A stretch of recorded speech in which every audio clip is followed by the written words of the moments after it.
Uma escrava grávida foi enviada numa jornada impossível. Acabou dando à luz sozinha, sob uma tempestade, sem ninguém para ajudá-la. Todos achavam que ela morreria.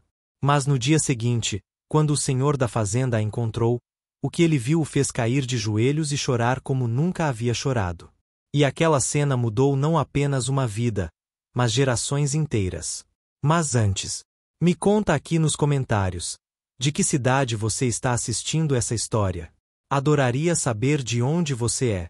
E se você curte histórias reais que emocionam e transformam, se inscreve no canal agora e ativa o sininho para não perder mais nenhuma narrativa incrível. Agora vem comigo descobrir o que aconteceu naquela estrada lamacenta. Novembro de 1885. O céu sobre a fazenda Santa Rita, no interior do Rio de Janeiro, estava carregado de nuvens negras que prometiam tempestade. Isabel, uma escrava de 26 anos grávida de 8 meses, caminhava pela estrada empoeirada carregando um cesto pesado na cabeça. Havia sido enviada à fazenda vizinha, a 3 léguas de distância, para buscar sementes especiais que o senhor Rodrigo Mendes havia encomendado semanas atrás. Era uma missão que qualquer pessoa sensata consideraria absurda para uma mulher no final da gravidez, mas sensatez nunca fora uma consideração quando se tratava de escravos. Isabel sentia cada passo como uma provação. Sua barriga enorme deslocava seu centro de gravidade, forçando-a a arquear as costas de forma dolorosa. As pernas, inchadas pelos tornozelos, pesavam como chumbo. Mas continuava andando porque não tinha escolha. Parar significaria castigo. Reclamar significaria chicote. Então ela colocava um pé na frente do outro, respirando pesadamente, suando mesmo com o vento frio que precedia a tempestade. Quando a chuva começou, foi repentina e violenta. Em minutos, a estrada de terra se transformou em lama escorregadia. O cesto que Isabel equilibrava na cabeça ficou pesado com a água que se acumulava. Ela tentou continuar, mas seus pés descalços escorregavam na lama, e cada passo era uma batalha contra a queda. Então veio a dor. Não a dor difusa do desconforto da gravidez tardia, mas uma dor aguda e definida que cortou seu abdômen como uma faca. Isabel ofegou, dobrando-se, o cesto caindo da cabeça e rolando pela estrada, espalhando as preciosas sementes na lama. Outra dor, mais forte. Contrações. O bebê estava vindo, e estava vindo agora, no meio de uma tempestade, a mais de uma légua de qualquer ajuda. Isabel tentou continuar andando, mas suas pernas não obedeciam mais. Cambaleou para o lado da estrada, onde uma pequena elevação oferecia alguma proteção contra o pior da chuva. Mas alguma proteção era generoso demais. Era apenas uma ligeira diminuição no dilúvio que caía. Em minutos, ela estava encharcada até os ossos, tremendo violentamente, sentindo o bebê pressionando para baixo com uma urgência impossível de ignorar. Ajuda, ela tentou gritar, mas sua voz se perdeu no rugido da tempestade. Alguém, por favor. Mas não havia ninguém. A estrada estava deserta. Quem seria louco de estar fora numa tempestade dessas? Apenas uma escrava grávida forçada a cumprir uma ordem absurda de um senhor que via pessoas como ferramentas descartáveis. Isabel deitou-se na lama, a chuva batendo em seu rosto, e sentiu o terror absoluto de alguém que sabe que vai dar à luz sozinha, sem ajuda, sem abrigo, possivelmente para morrer ali mesmo naquela estrada esquecida. Pensou em seus outros 2 filhos, ambos vendidos quando ainda eram bebês. Pensou em sua mãe, morta anos atrás de exaustão pura. Pensou em todas as injustiças que havia suportado em silêncio. E então, entre as contrações cada vez mais próximas, entre a chuva gelada e o trovão ensurdecedor, Isabel começou a rezar. Não as orações católicas que os padres ensinavam, mas as orações antigas que sua avó lhe sussurrara em segredo. Invocações aos orixás em língua que ela mal entendia, mas que fluíam de sua boca como se tivessem estado esperando ali o tempo todo. A noite caiu, transformando o mundo em uma escuridão absoluta perfurada apenas pelos relâmpagos. E ali, naquela estrada lamacenta, cercada por nada além de tempestade e solidão, Isabel deu à luz.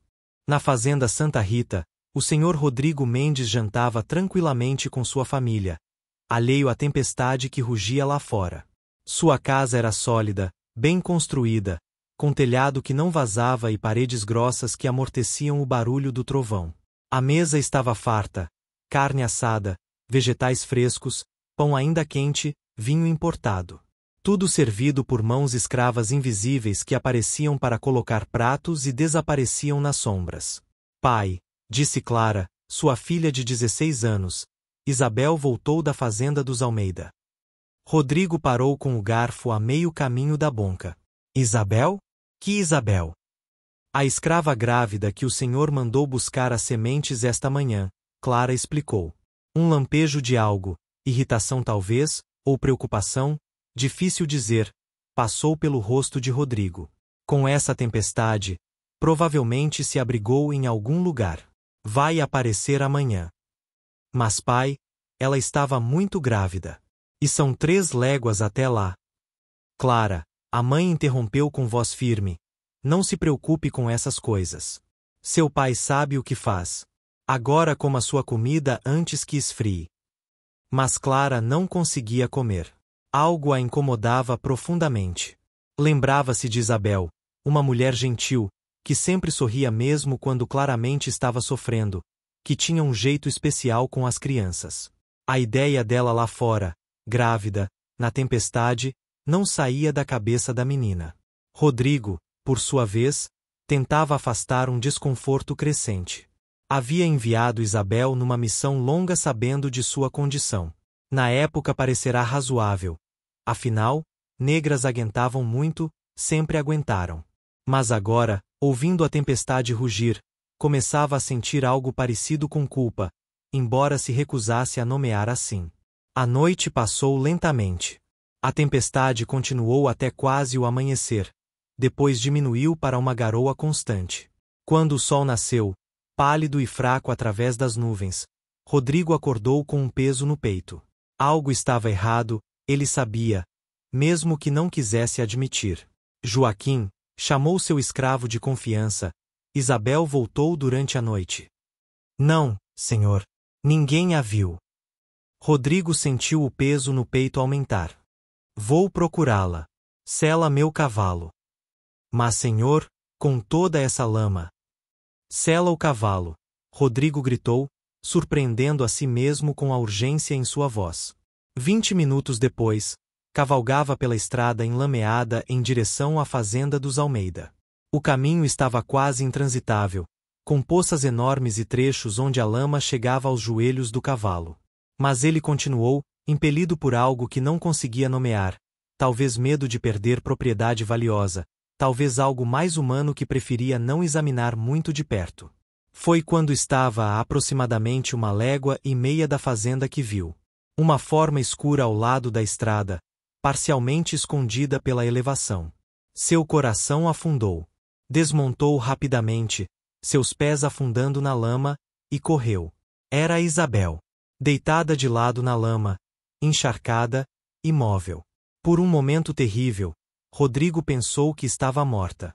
Aproximou-se, ajoelhando-se ao lado dela, e foi então que ouviu um som fraco, quase inaudível. Um choro de bebê. Rodrigo olhou mais atentamente e o que viu o atingiu como um soco no estômago. Isabel estava viva, mas apenas mal. Seus olhos estavam semifechados, sua pele tinha uma tonalidade acinzentada alarmante. Ela tremia violentamente, os lábios roxos de frio. E ali, aninhado contra seu peito no sob o vestido ensopado que ela havia aberto, estava um bebê minúsculo. O bebê estava enrolado no próprio vestido de Isabel. Ela havia rasgado pedaços da saia para envolver a criança, tentando protegê-la da chuva e do frio. O cordão umbilical ainda estava conectado, cortado apenas parcialmente com o que devia ter sido uma pedra afiada que Rodrigo viu ao lado, manchada de sangue diluído pela chuva. Isabel havia dado à luz sozinha, na tempestade, sem ajuda, sem abrigo, sem nada. E de alguma forma impossível, tanto ela quanto o bebê ainda estavam vivos. Mas por quanto tempo? Isabel, Rodrigo chamou, sua voz saindo estranha, engasgada. Isabel, você me ouve? Os olhos dela se abriram ligeiramente. Levou alguns segundos para focarem nele. Quando finalmente o reconheceram, não havia acusação neles, nem raiva. Apenas exaustão profunda e uma determinação feroz. O bebê, ela sussurrou, a voz rouca e quebrada, proteja o bebê. Mesmo à beira da morte, mesmo após horas de agonia incompreensível, seu primeiro pensamento era a criança. Não suplicou por sua própria vida, não pediu ajuda para si mesma. Apenas proteja o bebê. Rodrigo sentiu algo se partir dentro dele. Era como se, pela primeira vez em sua vida de 42 anos, realmente visse. Realmente visse uma pessoa, não uma propriedade. Realmente visse o amor materno, não instinto animal de criação. Realmente visse o sacrifício, a coragem, a humanidade absoluta e inegável da mulher na sua frente. Vou levar vocês dois, ele disse, surpreendido ao sentir lágrimas, queimando seus olhos. Aguenta, Isabel. Vou tirar você daqui. Mas como? Ela não conseguia montar um cavalo naquele estado. Carregá-la seria doloroso e perigoso. E o bebê, tão pequeno, tão frágil, ainda conectado à mãe pelo cordão. Rodrigo olhou ao redor desesperadamente, como se a solução fosse aparecer magicamente. Então viu o cesto que Isabel estava carregando, tombado na lama a alguns metros de distância. Correu até ele, esvaziou o resto das sementes, e lavou o melhor que pôde na chuva que ainda caía fraca.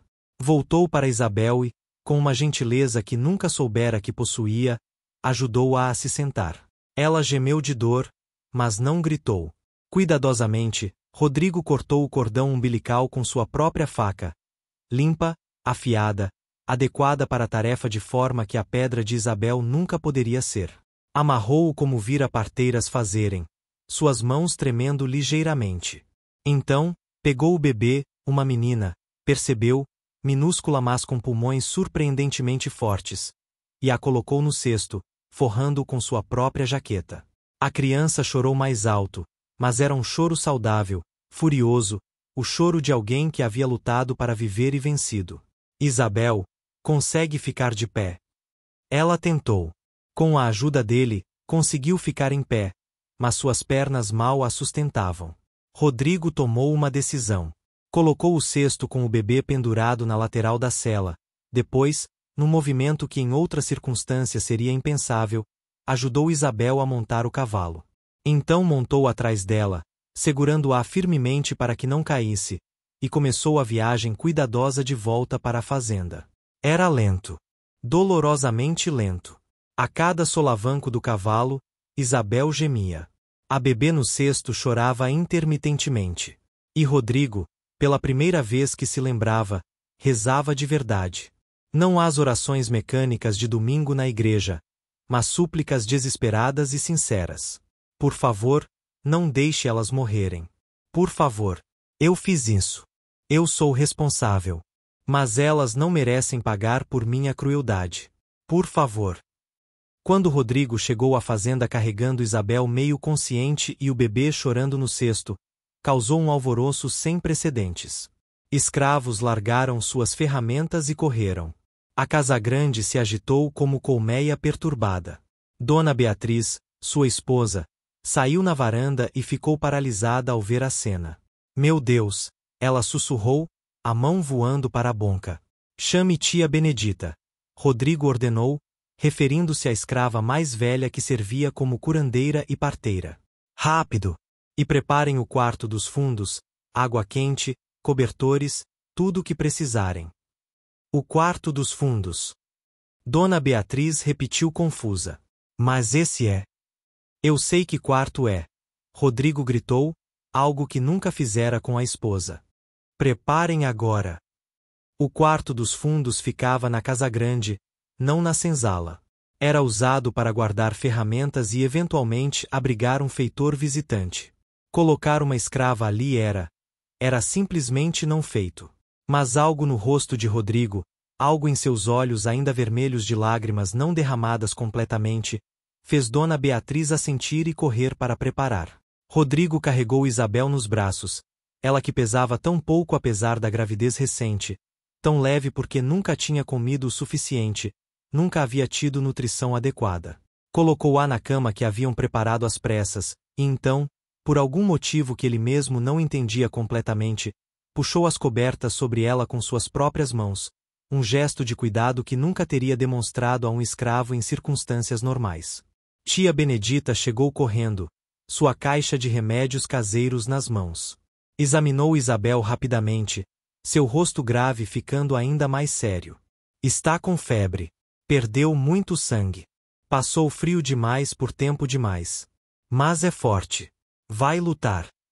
E o bebê? Rodrigo perguntou, surpreendendo a todos com a ansiedade genuína em sua voz. Tia Benedita pegou a bebê do cesto, examinou-a cuidadosamente, limpou-a com mãos experientes. Essa aqui é uma lutadora. Nasceu em tempestade, passou a noite no frio, mas tem boa cor, chora forte. Precisa comer logo, mas vai sobreviver. Graças a Deus, Rodrigo sussurrou, e não era uma expressão vazia. Era gratidão real, profunda, visceral. Clara entrou no quarto, seus olhos arregalados. Pai, o que aconteceu? Rodrigo olhou para sua filha, e no rosto dela viu algo que o atingiu como outra revelação. Horror. Não horror pelo estado de Isabel, mas horror dirigido a ele. Ela sabia. Sabia que ele havia enviado aquela mulher grávida numa jornada impossível, que ele era responsável por tudo aquilo. Clara. Ele começou, mas não sabia como terminar. O Senhor quase a matou, Clara disse, sua voz tremendo. Aquela bebê quase nasceu morta por causa do Senhor. Eu sei, Rodrigo respondeu, e eram as duas palavras mais difíceis que já pronunciara. Eu sei. Rodrigo não saiu daquele quarto durante as próximas 24 horas. Dona Beatriz trouxe comida que ele mal tocou. Clara entrou várias vezes, observando seu pai com uma mistura de confusão e algo parecido com esperança. Os escravos sussurravam entre si, sem entender o que estava acontecendo. O senhor cuidando de uma escrava, pessoalmente? Era como se o mundo tivesse virado de cabeça para baixo. Tia Benedita trabalhou incansavelmente. Preparou chás de ervas para baixar a febre. Aplicou cataplasmas nas feridas de Isabel. Trocou as cobertores encharcados de suor por secos. E durante tudo isso, Rodrigo observava, aprendendo, vendo o trabalho árduo que era manter alguém vivo quando a morte estava espreitando tão perto. A bebê mamou pela primeira vez por volta da meia-noite. Isabel, semiconsciente e febril, ainda assim teve força para segurar a filha contra o peito, para guiá-la ao seio. O instinto materno transcendia febre, dor, exaustão. E quando a bebezinha começou a sugar, um sorriso fraco mas real apareceu no rosto de Isabel. Ela é linda, Rodrigo disse suavemente, observando. Isabel abriu os olhos, focando nele com dificuldade. Senhor, você fez algo extraordinário, Isabel. Algo que eu não compreendo completamente, mas que me mudou. Ela não respondeu, não tinha forças. Mas seus olhos mostravam confusão. Por que o Senhor estava ali? Por que se importava? As horas se arrastaram. A febre de Isabel subia e descia em ondas preocupantes. Houve momentos em que tia Benedita balançava a cabeça, momentos em que parecia que a morte venceria afinal. E em cada um desses momentos, Rodrigo se pegava rezando, negociando com Deus como nunca fizera. Tire de mim se precisar. Tire minha fazenda, minha riqueza, qualquer coisa. Mas deixe ela viver. Deixe esse bebê ter sua mãe. Por volta das 3 da manhã, quando a escuridão estava mais profunda e a morte parecia mais próxima, algo estranho aconteceu. Rodrigo, exausto de ficar sentado na cadeira dura, se pegou falando. Não com Isabel especificamente. Ela estava inconsciente. Mas falando em voz alta, como se confessasse a alguma presença invisível no quarto. Eu sempre soube, começou, sua voz rouca de cansaço e emoção. Sempre soube que vocês eram pessoas. Pessoas de verdade. Como eu. Como minha filha. Mas era mais fácil não saber. Mais fácil ver vocês como algo menos. Porque se eu realmente visse, realmente reconhecesse sua humanidade, como poderia continuar? Como poderia olhar no espelho? Ele passou as mãos pelo cabelo, desgrenhado pela primeira vez que qualquer um se lembrava. Meu pai foi um escravocrata. Meu avô também. É tudo que conheço. A fazenda, a riqueza, tudo construído sobre vocês. Sobre seu sangue, seu suor, suas lágrimas. E eu sempre disse a mim mesmo que era assim que o mundo funcionava, que sempre foi assim, sempre seria. Uma pausa longa. A bebê murmurou no sono, aninhada ao lado da mãe. Rodrigo olhou para as duas, para aquela cena de ternura maternal que transcendia todas as barreiras que ele havia construído mentalmente. Mas você, continuou, olhando para Isabel inconsciente, você deitou na lama sob uma tempestade e deu à luz sozinha. Cortou o próprio cordão umbilical com uma pedra. Rasgou seu vestido para proteger seu bebê. E quando eu a encontrei, quando você estava à beira da morte, sua primeira preocupação foi a criança. Não você mesma. O bebê. Lágrimas escorriam livremente pelo seu rosto agora. Como posso continuar fingindo que você não é tão humana quanto eu? Tão humana quanto minha esposa foi quando teve Clara? Como posso olhar para essa bebê e não ver minha própria filha quando nasceu? Como? Não havia resposta. Claro. Apenas o silêncio do quarto, quebrado ocasionalmente pela respiração trabalhosa de Isabel e os suspiros suaves da bebê. O sol nasceu lentamente, pintando o céu de tons de rosa e dourado. Rodrigo tinha adormecido na cadeira ao lado da cama, sua cabeça caída para frente, seu corpo exausto finalmente exigindo descanso. Foi um som que o acordou, um choro forte e indignado da bebê, exigindo comida com toda a determinação de alguém que decidirá firmemente viver. Isabel estava acordada. Ainda fraca, ainda pálida, mas acordada e consciente. Pegava sua filha com mãos trêmulas, tentando posicioná-la para mamar. Rodrigo levantou-se instantaneamente, ajudando-a a sentar parcialmente, colocando travesseiros em suas costas. Obrigada, senhor, Isabel disse baixinho, sua voz ainda rouca. Não me agradeça, Rodrigo respondeu, afastando-se e sentando novamente na cadeira. Tudo isso é culpa minha. Você quase morreu. A bebê quase morreu. Por minha causa. Porque eu a mandei naquela jornada mesmo sabendo. O senhor voltou, Isabel o interrompeu suavemente. Procurou por mim. Me trouxe para casa. Me trouxe para aqui, ela olhou ao redor do quarto limpo e relativamente confortável, tão diferente da senzala escura e úmida onde normalmente dormia. O mínimo que eu podia fazer. Um silêncio confortável caiu entre eles. A bebê mamava ruidosamente, pequenos sons de satisfação escapando dela. Isabel a olhava com um amor tão puro e intenso que era quase doloroso de testemunhar. Como vai chamá-la? Rodrigo perguntou de repente. Isabel olhou para ele surpresa. Escravos não tinham permissão para nomear seus próprios filhos geralmente. Os senhores escolhiam nomes, muitas vezes reciclando os mesmos nomes repetidamente. Maria, João, José, Ana. Nomes genéricos que não carregavam história ou significado. O senhor está me perguntando. Ela é sua filha. Você deveria escolher seu nome. Lágrimas encheram os olhos de Isabel. Vitória, ela disse sem hesitar. Quero chamá-la Vitória. Porque ela venceu. Nós duas vencemos. Contra tudo. Vitória, Rodrigo repetiu, testando o nome. É perfeito. Tia Benedita entrou naquele momento, trazendo caldo quente e pão fresco para Isabel.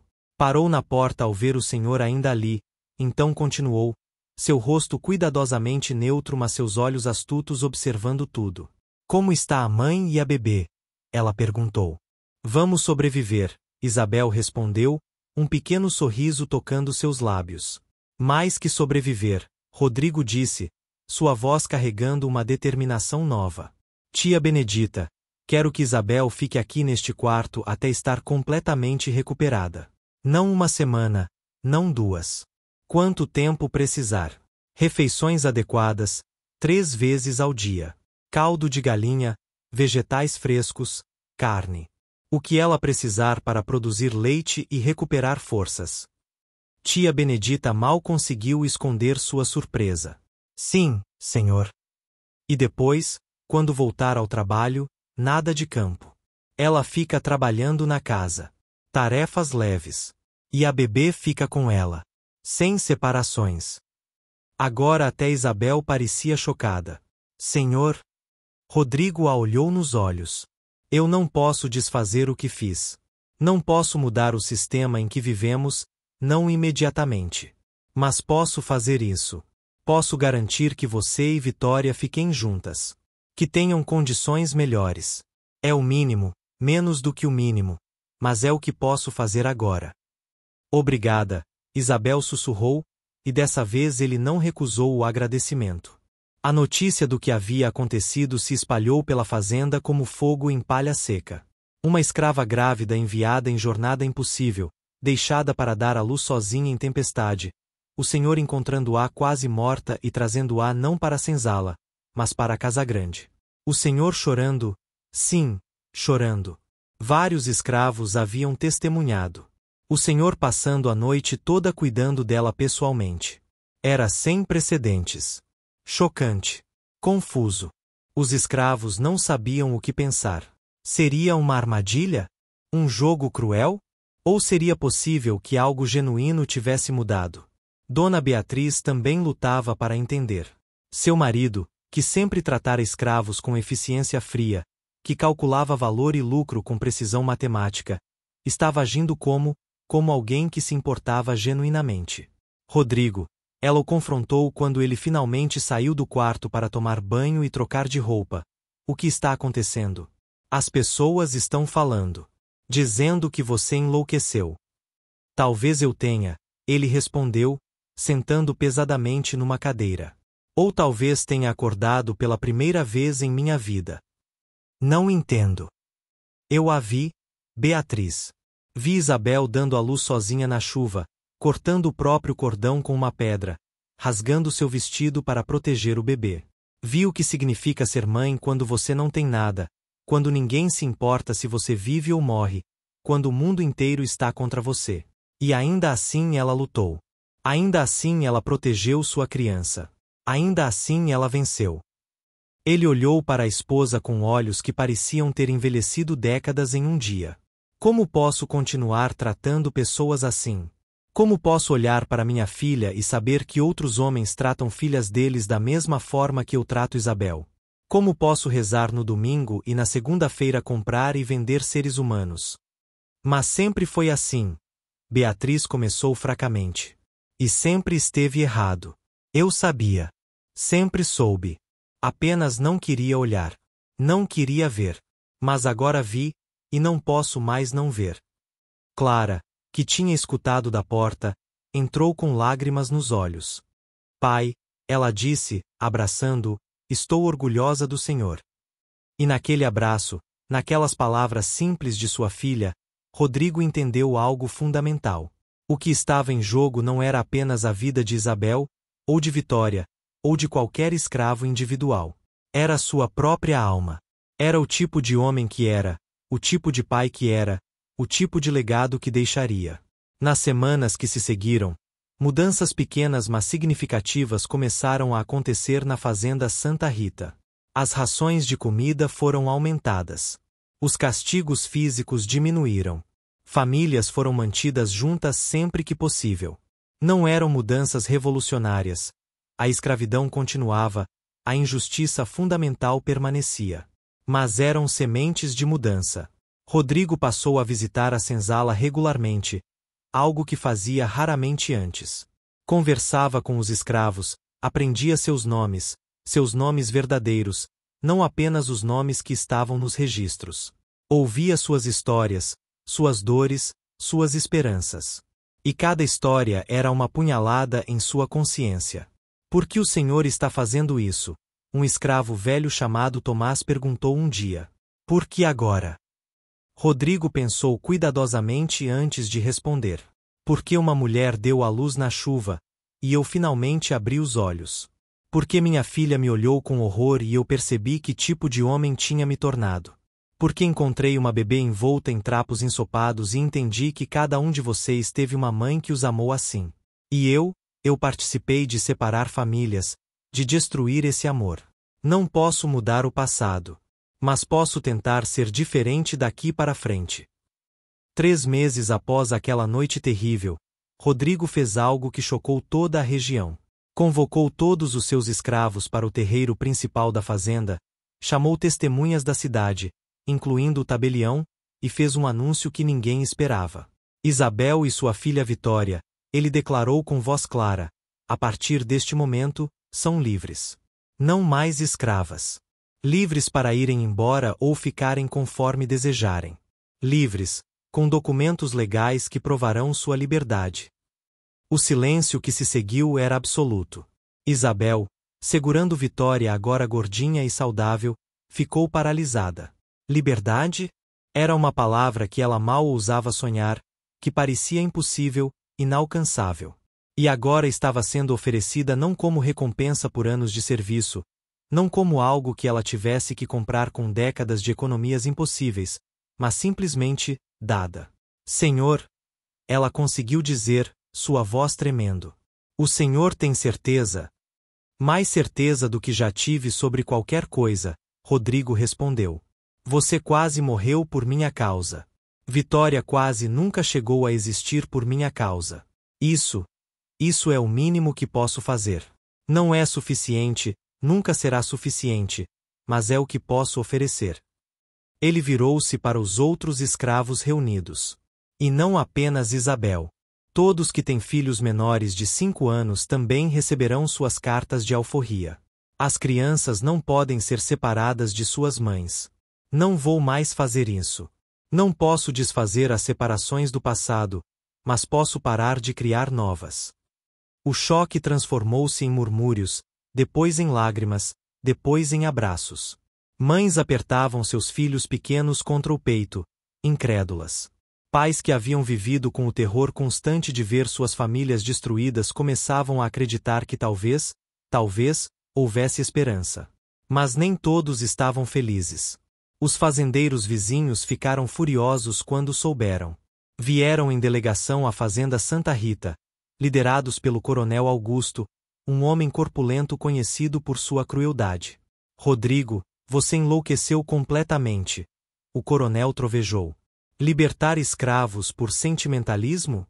Isso vai custar uma fortuna. E pior, vai dar ideias aos nossos. Não pode fazer isso. Posso e fiz, Rodrigo respondeu calmamente. São minha propriedade, são meus para libertar se assim decidir. Mas por quê? Por causa de uma negra que quase morreu no parto. Isso acontece toda hora. É parte do negócio. Não, Rodrigo disse, sua voz ficando mais dura. Não é parte de negócio nenhum. É crueldade disfarçada de economia. É desumanidade sistematizada. E eu não vou mais fazer parte disso. Você vai quebrar, outro fazendeiro previu sombriamente. Sem mão de obra escrava suficiente, não conseguirá manter a produção. Vai perder tudo. Então perderei, Rodrigo disse com uma serenidade que surpreendeu até ele mesmo. Mas não perderei minha alma no processo. Os fazendeiros saíram, balançando as cabeças, certos de que Rodrigo Mendes havia enlouquecido e logo pagaria o preço de sua loucura. Mas dentro da fazenda Santa Rita, algo extraordinário estava acontecendo.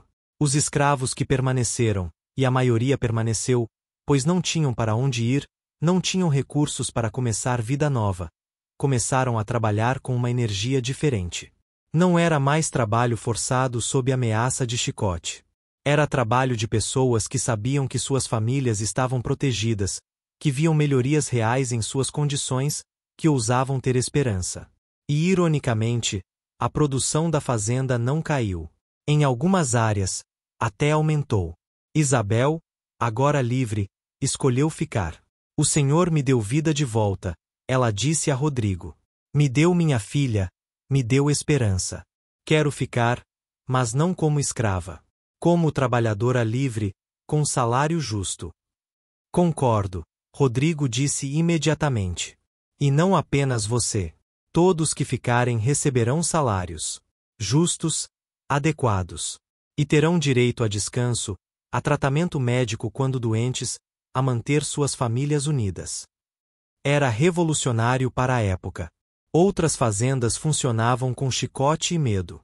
A Fazenda Santa Rita começou a funcionar com algo radicalmente diferente: respeito mútuo. Os anos passaram.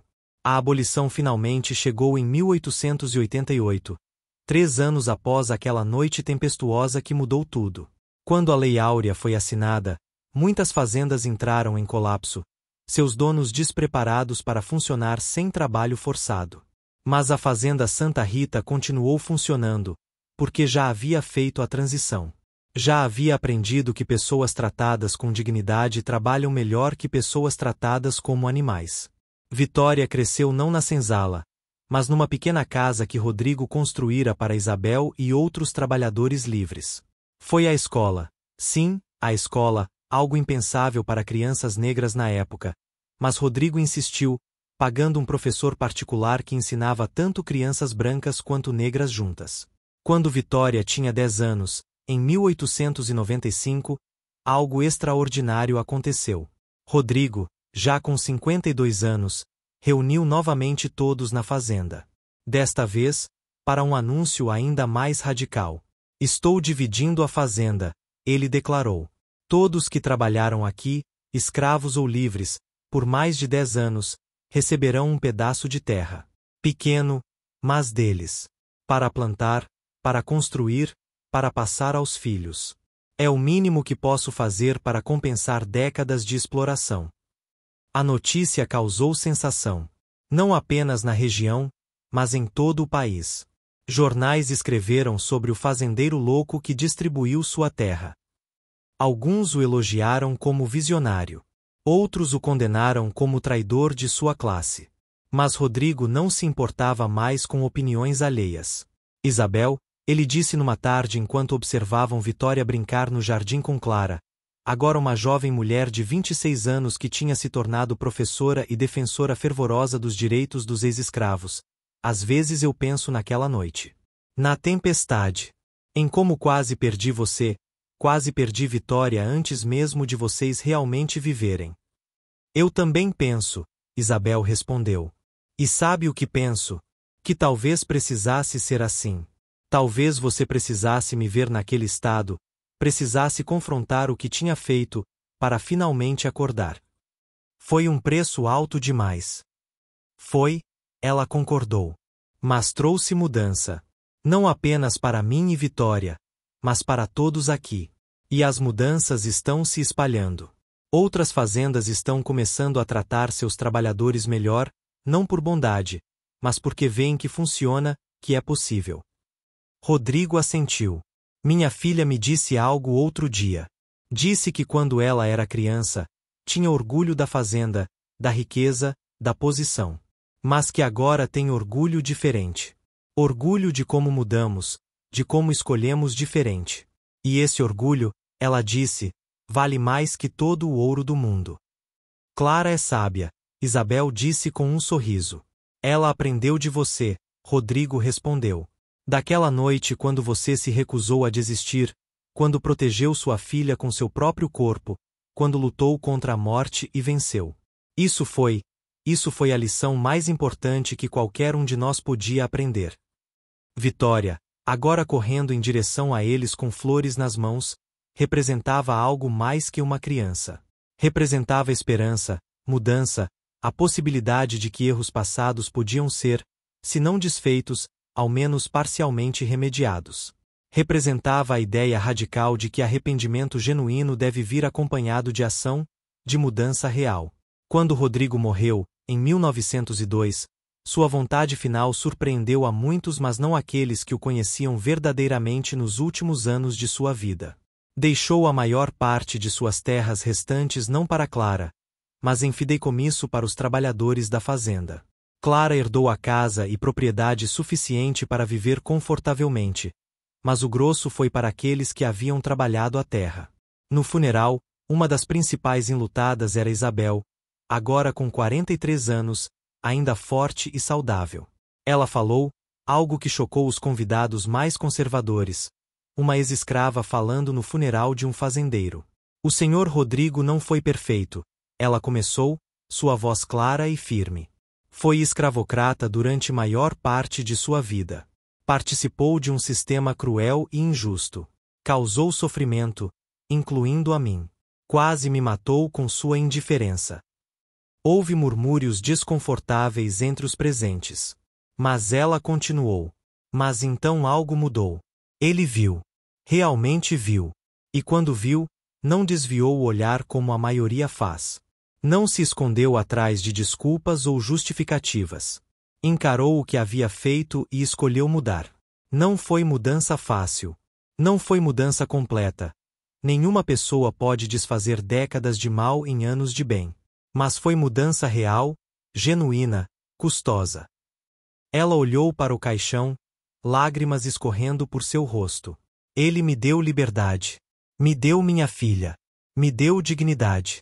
E mais que isso, me deu exemplo de que arrependimento genuíno é possível, de que pessoas podem mudar, de que nunca é tarde demais para escolher diferente.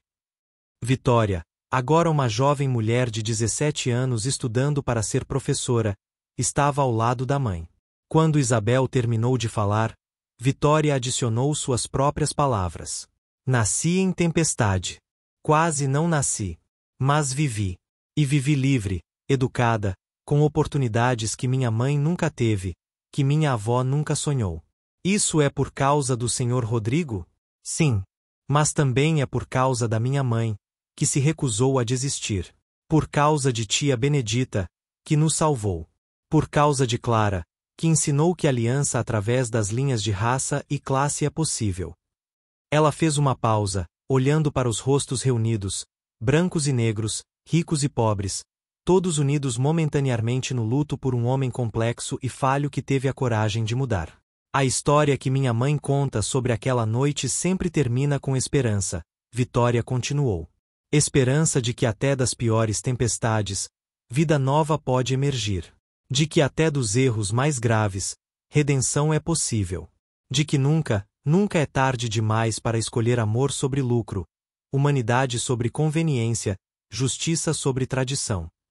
Ela segurou a mão de sua mãe. Meu nome é Vitória porque vencemos. Não apenas sobrevivemos, vencemos. E cada dia que vivo livre, cada criança que ensino a ler, cada vez que ajudo alguém, estou provando que aquela tempestade, aquele sofrimento, aquela quase morte, não foi em vão. Os anos continuaram passando. A história da escrava grávida deixada para morrer na tempestade, do senhor que a encontrou e mudou completamente, da bebê envolta em trapos que cresceu para ser professora e ativista, tornou-se lenda na região. Era contada para ensinar sobre compaixão, sobre arrependimento, sobre mudança sendo possível. Vitória viveu até 1965, 80 anos completos. Viu o Brasil mudar dramaticamente. Algumas mudanças boas, outras nem tanto. Mas sempre, sempre, contava a história de seu nascimento. Não para glorificar sofrimento, mas para ilustrar que mesmo dos momentos mais escuros, luz pode emergir. Suas últimas palavras, rodeada por filhos, netos e bisnetos, foram simples mas profundas. Nasci em tempestade, mas vivi em esperança. E esperança, meus amores, esperança é a coisa que nunca morre. E assim, a história que começou numa noite terrível de novembro de 1885, com uma mulher dando à luz sozinha na lama enquanto chuva diluviana caía, tornou-se uma história de redenção. Não redenção fácil ou completa, porque algumas coisas não podem ser completamente redimidas. Mas redenção real, custosa, que exigiu mudança fundamental e sacrifício genuíno. E no coração dessa história, 3 verdades permaneceram. Primeiro, que o amor materno transcende todas as barreiras, sobrevive a todas as tempestades, vence todos os obstáculos. Segundo, que arrependimento genuíno exige mais que palavras, exige ação, mudança, reparação na medida do possível. E terceiro, que nunca, nunca é tarde demais para abrir os olhos, ver a verdade e escolher diferente. Isabel e Vitória sobreviveram. mais que sobreviveram, prosperaram. E através delas, através de sua história, sementes de mudança foram plantadas que continuaram florescendo muito depois que elas partiram. Porque às vezes, leva uma tempestade para lavar a cegueira dos olhos. Às vezes, leva uma mulher quase morrendo para despertar uma consciência. Às vezes, leva um bebê envolto em trapos ensopados para mostrar a um homem o que realmente importa. E às vezes, apenas às vezes, dessas revelações terríveis e necessárias, surge algo belo. Mudança real, amor genuíno e esperança que persiste através das gerações. Esta é a história de Isabel, de Vitória, de Rodrigo. Mas é também a história de todos nós, de como escolhemos quando confrontados com nossa própria cumplicidade no sofrimento alheio, de se temos coragem para mudar, de se escolhemos humanidade ou conveniência. E a resposta a essas perguntas define não apenas quem somos, mas quem seremos, e que mundo deixaremos para aqueles que virão depois.